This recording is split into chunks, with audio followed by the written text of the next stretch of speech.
pas. Dans l'évangile de ce jour, Jésus, parlant de la relativité du sabbat, nous rappelle 1 Samuel 21, 1 à 7, et nous dit qu'un jour, avant qu'il ne soit roi, David, à cause de la faim, mangea avec ses soldats le pain réservé aux prêtres, avec la permission d'un prêtre. Donc David, qui n'était pas prêtre, parce qu'un jour il avait faim, mangea avec la permission d'un prêtre le pain réservé aux prêtres. D'où notre thème, le pain des prêtres. Dans cet évangile, Jésus montre le droit qu'avaient les prêtres de l'Ancien Testament de violer certaines prescriptions de la loi mosaïque pour le bien des enfants de Dieu. À travers cet enseignement, nous voulons dire que nous sommes, comme nous l'avons dit hier, un peuple sacerdotal. Et en tant que tel, nous avons le droit de consommer le pain des prêtres. 1 Pierre 2, 5 à 9. Et donc vous aussi, devenus pierres vivantes, construisez-vous comme un édifice spirituel, une race sainte de prêtres, pour offrir à Dieu par Jésus-Christ les offrandes spirituelles qui lui sont agréables. Mais vous êtes une race choisie. Vous êtes une communauté de rois et de prêtres. Une nation sainte. Un peuple que Dieu a fait sien. Afin de chanter les grandeurs de celui qui vous a appelé des ténèbres à sa merveilleuse lumière. Dieu nous a appelés des ténèbres et nous a fait entrer dans son admirable, dans sa merveilleuse lumière. Vous êtes une race choisie. Vous êtes une communauté de rois, une communauté de prêtres, une nation sainte, un peuple que Dieu a fait sien. Ça doit vous réjouir, plus que le reste, quand on vous dit que vous êtes une race choisie, un peuple royal, un peuple sacerdotal, une nation sainte, un peuple que Dieu a fait sien, afin de chanter les grandeurs de celui qui vous a appelé des ténèbres à son admirable lumière. Vraiment, il est juste bon de te rendre gloire, de t'offrir notre action de grâce, toujours en tout. À toi, Père très saint, Dieu éternel et tout-puissant, par le Christ notre Seigneur. Dans le mystère de sa Pâque, il a fait une œuvre merveilleuse, car nous étions esclaves de la mort et du péché. Et nous sommes appelés à partager sa gloire. Nous portons désormais ses noms glorieux. C'est la première préface des dimanches. Nous étions esclaves de la mort et du péché et nous sommes appelés à partager sa gloire. Nous portons désormais ses noms glorieux. Nation sainte, peuple racheté, race choisie, sacerdoce royal. Nous pouvons annoncer au monde les merveilles que tu as accomplies. Toi qui nous as fait passer des ténèbres à ton admirable lumière. C'est pourquoi, avec les anges et les archanges, avec les puissances d'en haut et tous les esprits bienheureux, nous chantons l'hymne de ta gloire et sans fin nous proclamons. À la lumière des textes du jour, nous avons inscrit la haute connaissance et la haute reconnaissance sur la liste des choses réservées aux prêtres. Puisque nous sommes des prêtres, nous devons y accéder. Tu es prêtre, tu dois manger le pain des prêtres. Tu es prêtre, tu dois avoir la haute connaissance.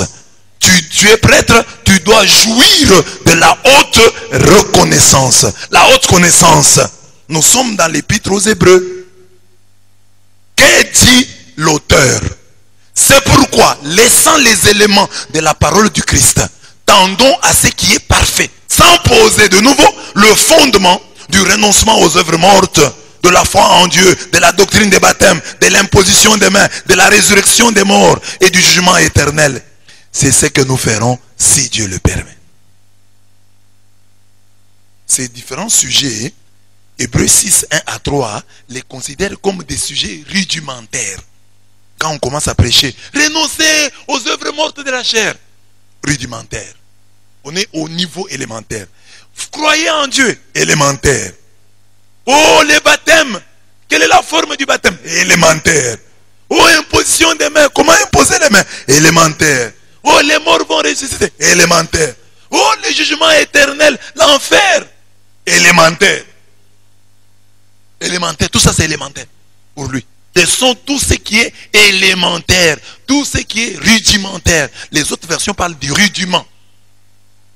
Il dit, c'est ce que nous ferons si Dieu le permet. Nous sommes en Hébreux 6. Il dit, bon, voyez, quand vous venez de croire, on vous prêche sur les œuvres mortes. Oh, abandonnez le vol. Quand vous croyez, croyez en Dieu. Vous serez fort. Vous êtes encore des néophytes. Oh, les baptêmes, recevez les baptêmes. La forme du baptême, c'est encore pour les néophytes. Oh, l'imposition des mains. Qui impose les mains, on fait comment? C'est pour les enfants. La résurrection des morts, c'est pour les enfants. Les jugements même éternels, c'est aux enfants qu'on parle de l'enfer. Hein, l'enfer! Mais un homme qui a grandi n'a pas besoin qu'on lui parle de l'enfer. Comme un homme qui est responsable n'a pas besoin qu'on l'effraie pour qu'il se lève et aille chercher la nourriture pour ses enfants. Lui-même sent en lui l'impérieuse nécessité de le faire. Et regardez nos débats comme chrétiens. Nous ne grandissons pas. Nous en sommes à ce niveau. Baptême, enfer. L'auteur de l'épître aux Hébreux dit que c'est rudimentaire. C'est l'école maternelle, l'école primaire des choses de Dieu. Alors il dit, je vais vous aider à monter des niveaux. Je vais vous aider à quitter ce débat-là de bas étage. Je vais vous demander de monter des niveaux et de quitter ce débat de caniveau. Pour saisir la quintessence de ces propos, il faut relire et méditer les versets qui précèdent ces paroles, ces propos. Hébreux 5, 11 à 14. Nous avons beaucoup à dire là-dessus et des choses difficiles à expliquer. Nous ne manquons pas des choses difficiles à dire, difficiles à expliquer. Mais parce que vous êtes devenus lents à comprendre. Vous, en effet, qui depuis longtemps devriez être des maîtres, vous avez encore besoin qu'on vous enseigne les premiers rudiments des oracles de Dieu. Vous avez besoin qu'on vous enseigne les premiers rudiments des oracles de Dieu. Vous en êtes venus à avoir besoin de lait et non d'une nourriture solide. Or, quiconque est né au lait n'a pas l'expérience de la parole de justice, car il est un enfant. Mais la nourriture solide est pour les hommes faits, les hommes mûrs, pour ceux dont le jugement est exercé par l'usage à discerner ce qui est bien et ce qui est mal. Hébreux 5, 11 à 4. Donc, il y a une croissance qu'exige notre âge dans la foi. Tu as 20 ans depuis que tu as cru en Jésus-Christ. Tu dois avoir un certain niveau conforme à ton âge. Tu dois grandir dans la foi. Tu dois commencer à dire, ah, ça sont des choses qu'on disait quand on était jeune.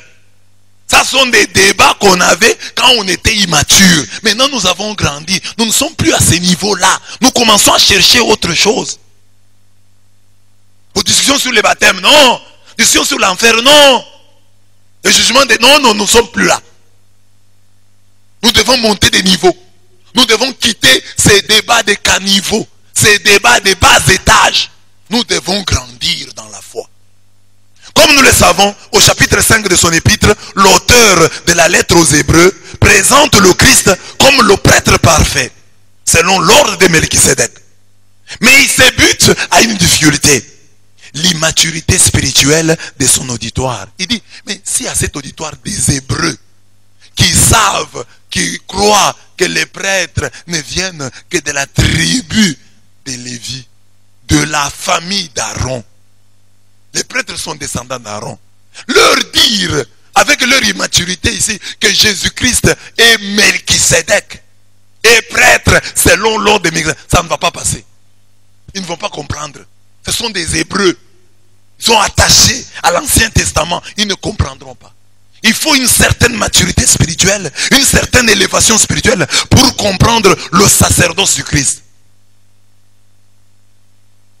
Ne pensons pas que c'est seulement eux, les Hébreux, qui avaient cette difficulté. Même aujourd'hui, nous l'éprouvons.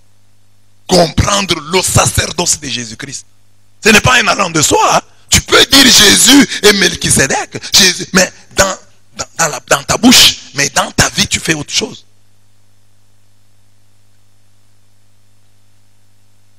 L'auteur de l'épître aux Hébreux se bute à une difficulté, l'immaturité spirituelle de son auditoire. À ses yeux, les thèmes comme le fondement du renoncement aux œuvres mortes, la foi en Dieu, la doctrine des baptêmes, des ablutions donc, de l'imposition des mains, de la résurrection des morts et du jugement éternel, sont élémentaires, sont rudimentaires. Quand on discute encore sur qui va en enfer ou sur qui ne va pas en enfer, nous sommes à ce niveau rudimentaire. On devrait monter de niveau, parler d'autre chose. Ce sont des choses qu'on prêche aux néophytes, aux bébés spirituels. Lorsqu'on n'a pas encore la maturité spirituelle, on sombre aisément dans l'apostasie, dans le reniement, dans le renoncement à la foi chrétienne. La plupart des catholiques que nous avons perdus, ceux qui ont quitté l'église catholique, quelle que soit leur fonction, oh j'étais prêtre, oh j'étais religieuse, oh j'étais responsable de la Légion de Marie, j'étais ceci, j'étais cela. Si vous les poursuivez très bien, vous trouverez qu'ils étaient immatures spirituellement. Car quand quelqu'un a acquis une certaine maturité spirituelle, on ne peut plus les traîner d'une église à une autre comme un bébé, comme un enfant. Amen. Amen. Oui, il est déjà mûr. Il sait l'essentiel se trouve où. Qu'est-ce que Dieu attend de moi? Dieu attend de moi que j'entre dans telle église. Est-ce que c'est qu'on me dit déjà dans mon église là, je le mets en pratique? Si chacun de nous mettait déjà en pratique ce qui lui était enseigné dans son église. Comme vous êtes catholique ici. Qu'est-ce qu'on ne vous a pas prêché? On dit priez. Vous priez? Confessez vos péchés. Ce qui vous est prêché là, est-ce que vous le mettez en pratique? Et vous voulez changer? Oh, je vais aller là-bas qu'on me prêche là-bas. Mais c'est qu'on te prêche là où tu es. Tu le comprends? Tu le mets en pratique? Tu le vis? Tu essayes de grandir dans les enseignements qui te sont donnés? Et tu connais l'essentiel. Et tu connais le cœur de l'évangile. Au soir de notre vie, nous serons jugés sur l'amour. Ton cœur est-il plein d'amour? Ton cœur est-il plein d'amour? Ton cœur saigne-t-il à la souffrance de l'autre? As-tu le cœur de David? David avait tellement un bon cœur. Et ça, je remarque dans les chefs des catholiques que vous êtes. Vous voyez, nous ici, même quand nous avons répondu à ces messieurs-là, j'ai vu que, bon, c'est vrai, nous l'avons fait à notre corps défendant. Vous sentiez que, bon, on s'est dit, bon, on est obligé. Comme David, quand il devait couper le pan du manteau de Saül, on dit que son cœur tremblait.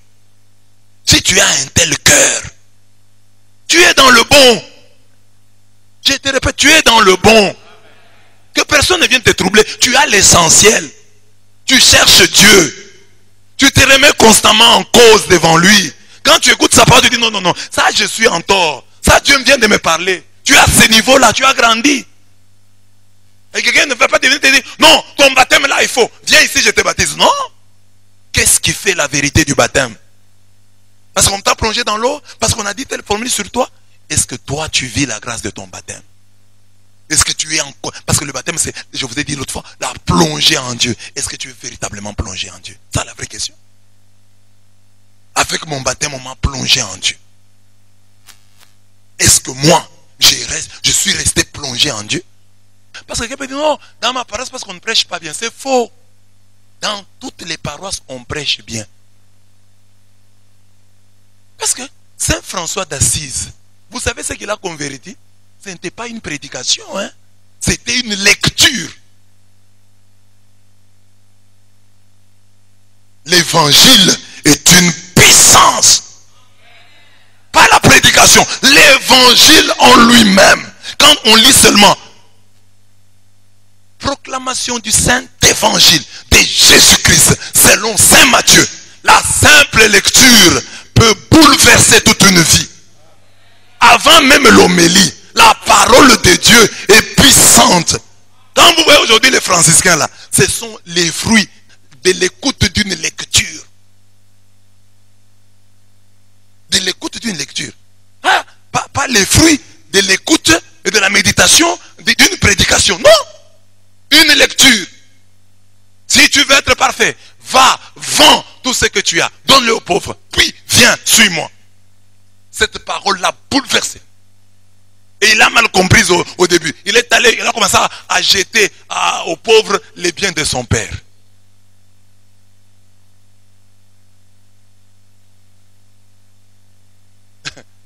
C'était une lecture.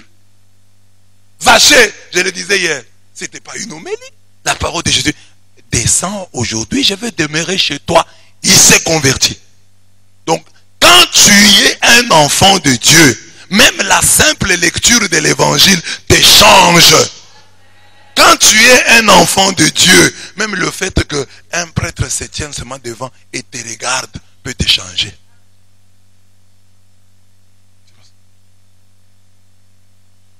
Même un chant peut te convertir. L'histoire de quelqu'un qui va à la prière, quelqu'un moderne, vous serez restauré, vous serez réhabilité. Nous sommes venus nous renouveler. Seulement ça, qu'on disait à la prière là, l'on poussait à pleurer. Il a commencé à pleurer. Ce garçon là de Bruxelles, il a commencé à pleurer.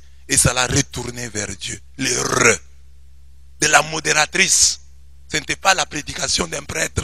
C'était une femme qui modérait. Il a dit aujourd'hui, le Seigneur vient te renouveler. Le Seigneur va te restaurer. Le Seigneur va te reprendre. Que cette femme utilisait ont suffi pour pousser l'autre à fondre en larmes. Il a fondu en larmes et il s'est converti. Je l'ai trouvé. Il était revenu à ce groupe-là qu'il avait quitté. Lorsqu'on a atteint la maturité spirituelle, on ne peut plus tomber dans l'apostasie, dans le reniement, dans le renoncement à la foi chrétienne. C'est cette peur de l'apostasie qui justifie ces propos. Car il est impossible que ceux qui ont été une fois éclairés, qui ont goûté le don céleste, qui ont eu part au Saint-Esprit, qui ont goûté la bonne parole de Dieu et les puissances du siècle à venir et qui sont tombés, soient encore renouvelés et amenés à la repentance, puisqu'ils crucifient pour leur part l'office de Dieu et l'exposent à l'ignominie. C'est-à-dire, quand tu rétrogrades, quand tu tombes dans l'apostasie, tu étais chrétien, tu deviens païen, tu deviens athée, tu renonces à la foi, tu apostasies. Tout le monde vit dans l'apostasie. Les gens qui vont à l'église, mais ont déjà apostasié. Ils ont déjà abandonné la foi, mais ils vont à l'église. Même des chrétiens qui ont déjà perdu la foi. Eux viennent ici, ils croient que c'est un club d'amis, c'est une association des anciens d'eux. Mais il y a aussi des gens qui viennent à l'église par habitude. Quand j'étais en Espagne, des femmes m'ont dit que nous venons à l'église, c'est l'unique activité qui nous reste. Nous sommes dans le quartier ici, notre village, nous nous ennuyons. C'est quand nous venons un peu à l'église que c'est une activité. Pour elle, c'est comme une activité culturelle. Dans le village, il n'y a pas d'activité. Alors, on va quelque part là, si quelqu'un entend un chant,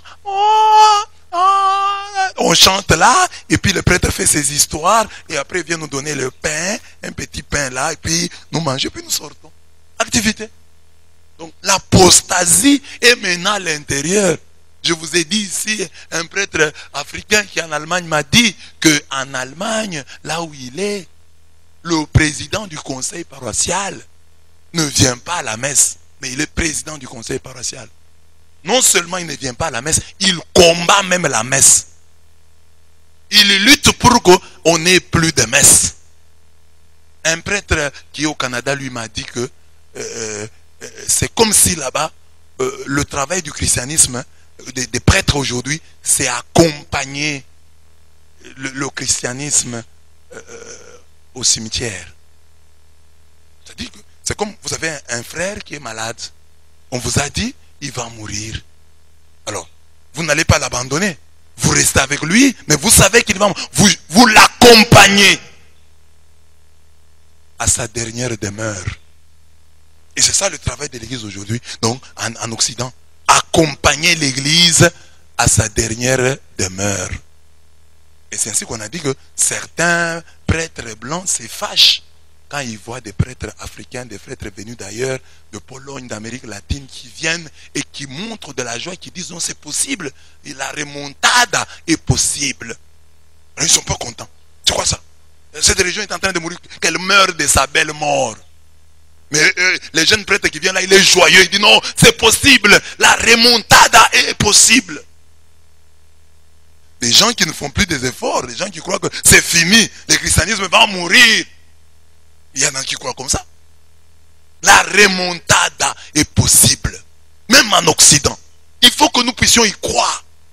Nous ne sommes pas au service des Baals. Nous sommes au service d'un Dieu vivant. Et si nous sommes au service de Dieu vivant, il suffit que nous puissions croire. On me raconte cette histoire. On dit que, je ne sais pas si c'est en Belgique ou c'est une dame qui m'a raconté ça. Qu'on a envoyé un prêtre dans un village. Le prêtre est arrivé dans un village et il dit la messe devant un auditoire de trois personnes. Mais il crie tellement que les gens qui sont à côté sont interpellés. Oh, c'est un nouveau prêtre qui est venu. Comment il crie comme ça? Deuxième jour, il crie encore. Donc il parle avec conviction. Petit à petit, les gens sont revenus à l'église. Parce que si vous-même là, vous êtes devant, fatigué, mais vous voulez que les autres soient forts. Amen. Amen. Dieu nous a confié son église. Nous devons très bien nous en occuper. Oui. Dieu a pris le risque de nous confier l'église, de nous confier l'évangile. L'avenir de l'évangile est aussi entre nos mains. Il est aussi entre nos main. C'est pourquoi je dis, les parents, ce qui arrive en Europe peut arriver en Afrique. Si vous n'ouvrez pas l'œil et le bon. Ce qui arrive en Europe va nous arriver. C'est aujourd'hui, il faut apprendre aux enfants les fondamentaux de la foi. Ne soyez pas négligents quant à la formation spirituelle de vos enfants. Comme vous mettez du soin à instruire vos enfants, mettez aussi du soin à leur donner une instruction religieuse, chrétienne. Apprenez-leur à lire la Bible. Parlez-leur de l'église. Parlez-leur du credo. Expliquez-leur, montrez-leur que c'est beau que d'être croyant. Dites à vos enfants qu'il est heureux d'être croyant. Que les croyants sont les hommes les plus heureux de la terre. Ne le dites pas seulement, mais montrez-le par votre vie. Et ainsi le christianisme aura un avenir. Parce que Dieu nous l'a confié. L'Épître aux Hébreux dit que ceux qui renient, qui apostasient, qu'est-ce qu'ils ont fait? Ils crucifient pour leur part le Fils de Dieu et l'exposent à l'ignominie. Donc ce qu'on a fait à Jésus-Christ un certain vendredi saint, lorsqu'on l'a crucifié, lorsqu'on l'a exposé à la honte, vous le faites aussi quand vous tombez dans l'apostasie. Vous remettez le Christ sur la croix. Quand vous apostasiez, quand vous reniez votre foi,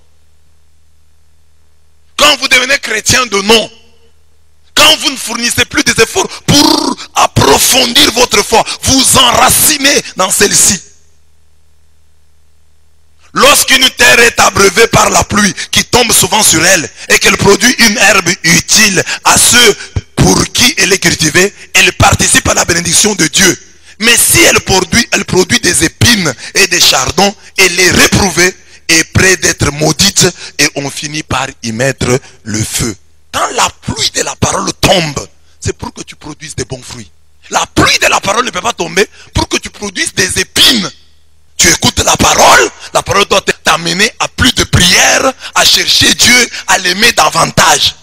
Mais quand tu viens à l'église, le fait de fréquenter l'église, le fait de prier, prier Dieu, le fait d'être prêtre, le fait de célébrer les saints mystères de Dieu, te rend apostat. On dit que la pluie a produit de la mauvaise herbe, des épines et des chardons. Alors, elle est réprouvée et près d'être maudite, et on finit par y mettre du feu. C'est ça l'enfer. Tu es en apostasiant, tu as reçu la pluie de la parole. Mais au lieu de donner des bons fruits, tu as donné des épines et des chardons.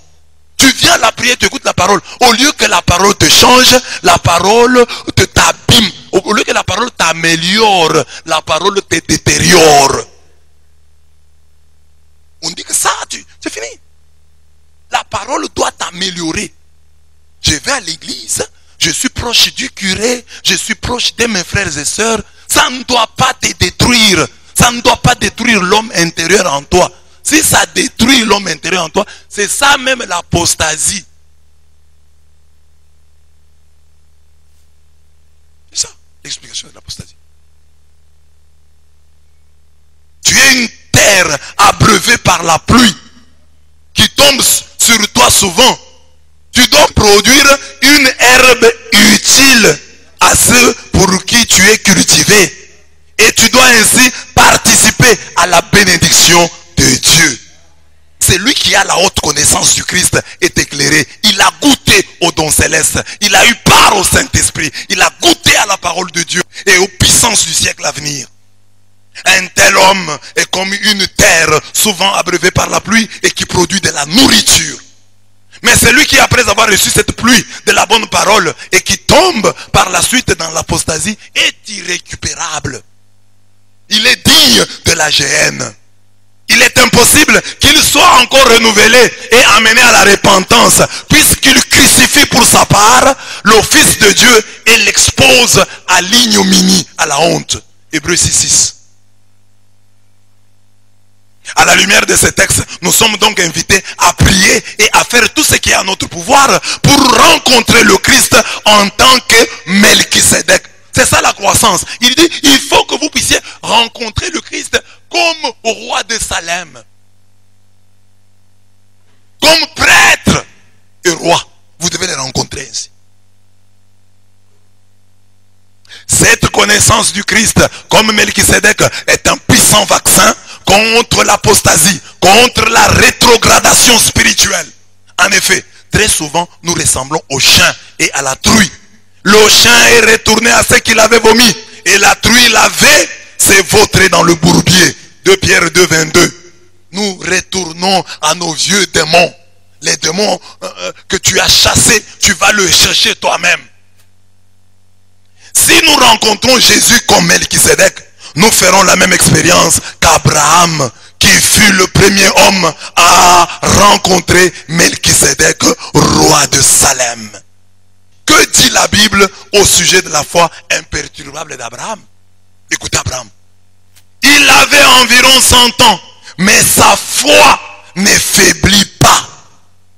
Sa foi ne faiblit pas. Il avait environ 100 ans, mais sa foi n'a jamais faibli. Quand il pensa à son corps presque mourant, son corps était presque mourant. Quand il pensa à Sarah, sa femme, qui était stérile, lui a un corps mourant, sa femme est stérile, mais sa foi ne faiblit pas. Pourquoi Abraham a été le premier à rencontrer Melchisédek? Celui qui a rencontré Melchisédek est devenu le père des croyants. Si tu veux être croyant, rencontre Jésus comme Melchisédek. Rencontre-le comme Abraham a rencontré ce Melchisédek, prêtre de Salem, roi de Salem. Recherche Jésus comme Melchisédek, comme le prêtre. Comme le prêtre. Mais un prêtre différent. Comme le prêtre. Parce qu'il est à la fois le prêtre, l'autel et la victime. Parce que quand on est prêtre, on a besoin de l'autel. Moi je suis prêtre, j'ai besoin de cet autel. Quand je suis prêtre de l'Ancien Testament, j'ai besoin de la victime. Mais Jésus, il était à la fois prêtre, autel et victime. Il faut le rencontrer. Il est vivant. Ne viens pas à l'église, parce que tu peux venir à l'église, parce que maman m'a amené, parce que maman veut que je prie. Mais si toi-même, tu rencontres Jésus, cette expérience, comme celle qu'a faite Zachée, de la rencontre personnelle avec Jésus-Christ Melchisedec, vous change et vous donne une foi qui ne faiblira jamais. Même si votre corps meurt, même si votre femme est stérile, si vous l'avez rencontré, le Jésus Melchisedec, quel que soit votre âge, votre foi ne faiblira jamais.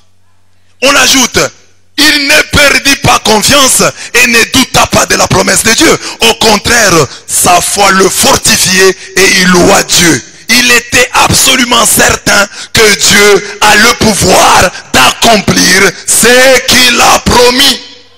Romains 4, 19 à 21. Mais nous, puisque nous n'avons pas rencontré Jésus-Christ Melchisedec, puisque nous ne l'avons pas rencontré, il nous arrive, lorsque les années passent, que notre foi aussi est dépassée.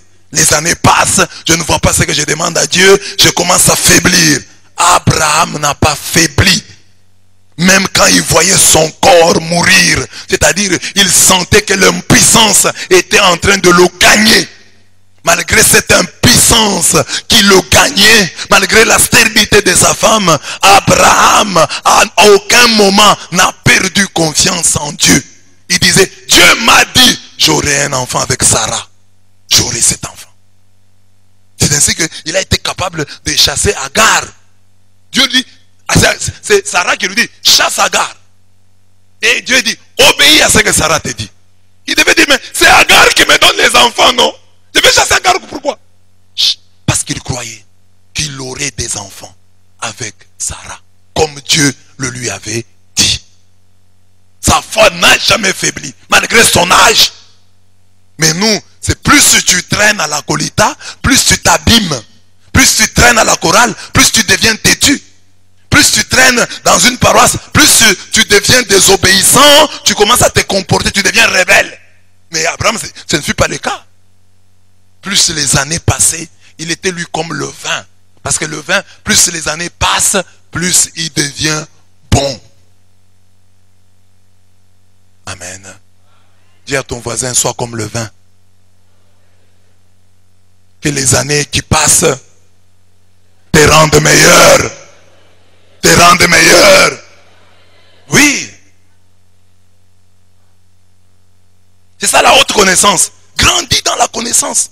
Retrouve Jésus comme Melchisedec. Rencontre-le. C'est ça la prière du chrétien. Parce qu'on peut discuter sur le baptême. Tu discutes sur le baptême. Tu discutes sur ceci. Est-ce que tu as déjà rencontré le Christ comme Melchisedec? Un Christ venu du ciel.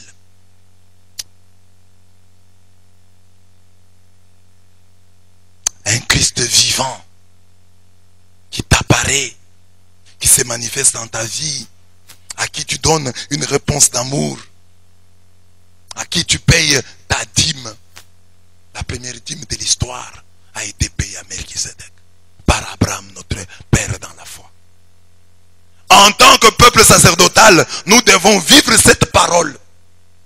C'est aux lèvres du prêtre de garder le savoir. Et c'est de sa bouche qu'on recherche l'enseignement. Il est messager de Yahweh Sabaoth. Malachie 2, 7.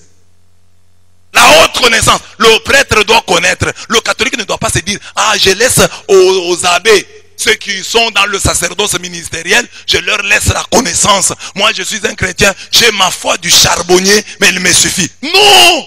Grandis dans la connaissance. Sois un chrétien mature. Sois un chrétien mûr. Que chaque jour tu grandisses. Aujourd'hui, tu es venu à la prière. Grandis.